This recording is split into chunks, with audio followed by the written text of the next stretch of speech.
Hi all. അപ്പൊ നമുക്ക് ഇന്നൊരു 5 താർ റോക്സ് ആണ് അവിടെ വർക്കിന് എത്തിയിട്ടുള്ളത്. ഇതില് ബേസ് മോഡൽ തൊട്ടിട്ട് ഫുൾ ഓപ്ഷൻ സ്റ്റാർ എഡിഷൻ വരെയുള്ള വണ്ടികൾ ഇതിലുണ്ട്. നമുക്ക് ഈ ഒരു സ്റ്റാർ എഡിഷനിൽ ചെയ്യാനുള്ളതെന്ന് വെച്ചാൽ ഫ്രണ്ടിൽ നമ്മളൊരു റൂബിക്കോൺ ഗ്രില്ല്, പ്രാഡിന്റെ ഒരു മെറ്റൽ ബമ്പർ സെറ്റ് ചെയ്യുന്നുണ്ട്. ഒരു വീൽ ആർച്ച് കാര്യങ്ങളൊക്കെ നമ്മൾ അയച്ചിട്ടുണ്ട്. അതെല്ലാം ഡീക്രോം ചെയ്യാൻ വേണ്ടിയിട്ട് അയച്ചിട്ടാണുള്ളത്. സൈഡ് ബോക്സ്, ലാഡർ, സ്പോയിലേഴ്സ്, അങ്ങനെ കുറച്ച് ആക്സസറീസ് വേറെ ഇതിൽ ലോഡ് ചെയ്യാനായിട്ടുണ്ട്. ഈ ഒരു കസ്റ്റമർ വന്നിട്ടുള്ളത് മാനന്തവാടി എന്നാണ്. ഇവർ ഓൾറെഡി ഇവിടെ വന്നിട്ടുണ്ടായിരുന്നു കേട്ടോ. നമ്മളെ ഈ മഡോന്റെ വീലൊക്കെ നമ്മൾ ചെയ്തു.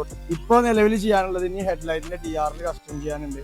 ഈ ഒരു വാഹനമാണെന്നുണ്ടെങ്കിൽ ഇപ്പൊ ജസ്റ്റ് ഡെലിവറി എടുത്തിട്ട് നമുക്ക് നേരെ ഇവിടെ ഷോപ്പിൽ എത്തിച്ചിട്ടുള്ളത്. ഇതിൽ നമുക്കൊരു ഫീനിക്സിന്റെ അടിപൊളി അലോയ് വീൽസ് ചെയ്യാനുണ്ട്. പിന്നെ അതുപോലെ ബിംബ്രാൻഡ് ഒരു പാരലൽ സീറ്റ് ചെയ്യാനുണ്ട്. ഇഞ്ചസും കാര്യങ്ങളായിട്ട് കുറച്ച് ആക്സസറീസ് അതിൽ കയറ്റും. അപ്പൊ ഇതൊരു താർ റോക്സ് AX5 അല്ല, ബിംബ്ര 4x4 വരുന്ന അഡാസ് കോമ്പാറ്റബിൾ ആയിട്ടുള്ള മാർക്ക് 1 മെറ്റൽ ബമ്പറാണ് ഇതിൽ ചെയ്തിട്ടുള്ളത്. അതുപോലെ തന്നെ പ്രാഡിന്റെ 1.5 38mm വരുന്ന വീൽ സ്പേസ് ഇതിൽ ചെയ്തിട്ടുണ്ട്. റൂഫ് റാക്ക് ചെയ്തിട്ടുണ്ട്. പിന്നെ അതുപോലെ ബോണറ്റ് ലൈറ്റ്സ് ചെയ്തിട്ടുണ്ട്. ഇതൊരു ബേസ് മോഡൽ തന്നെയാണ് കേട്ടോ താർ റോക്സ്. ഇതിലൊരു 360 ക്യാമറയോടെ ആഡ് ചെയ്യാനുണ്ട്. നമ്മൾ HOD എന്ന് പറഞ്ഞ ബ്രാൻഡിൽ വരുന്ന കിഡിലും 360 ക്യാമറ ഇതിൽ ആഡ് ചെയ്യുന്നുണ്ട്. ഈ ഒരു 5 വാഹനത്തിന്റെ കസ്റ്റമേഴ്സ് ഇപ്പൊ നിലവിൽ ഇവിടെ ഇല്ല കേട്ടോ. നമ്മളെ വിശ്വാസത്തോടു കൂടി നമ്മൾ ഏൽപ്പിച്ചിട്ടുള്ള വർക്കുകളാണ്. അത് അതേപോലെ തന്നെ വർക്ക് പെർഫെക്ഷൻ ആയിട്ട് നമ്മളിത് ചെയ്ത് കൊടുക്കുന്നത്. അപ്പൊ നിങ്ങളൊരു താർ അല്ലെങ്കിൽ താർ റോക്സ് ഒക്കെ വർക്ക് ചെയ്യാനായിട്ട് നിൽക്കുന്ന ഒരാളാണെന്നുണ്ടെങ്കിൽ നിങ്ങൾക്ക് ഏറ്റവും ബെസ്റ്റ് ഡെസ്റ്റിനേഷൻ എന്ന് പറഞ്ഞു കഴിഞ്ഞാൽ കല്ലിങ്ങൽ കാർ വേൾഡ്.